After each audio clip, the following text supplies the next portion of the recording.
Hey guys, welcome to Gluten Free for All TV. Today I'm going to show you how to make really super easy peanut butter cookies using only 3 ingredients. Yeah, you got that right, 3 ingredients. So the first thing you need is 1 cup of sugar-free, smooth or crunchy peanut butter.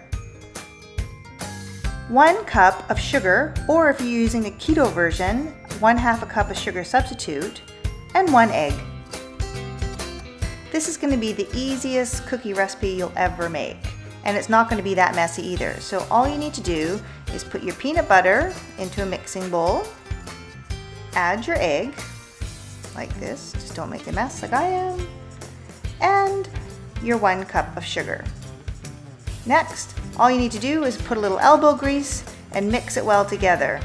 You'll notice that after a few moments of mixing, the mixture starts to get nice and thick and kind of grainy. That's it, it's all done. Now I know I said this was only 3 ingredients, but if you would like to have a little extra indulgence in your peanut butter cookies, I love to add a little bit of dark chocolate. It's delicious.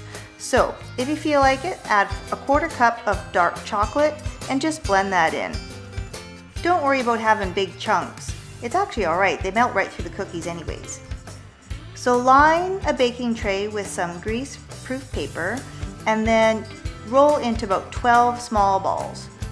Then squish down with a fork like I'm doing here and pop into the oven at 350 or 170 for about 10 to 15 minutes or until light and golden brown.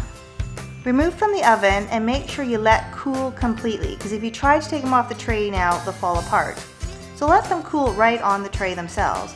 But oh my goodness, once these are cooled down, you'll never know these aren't cooked with flour.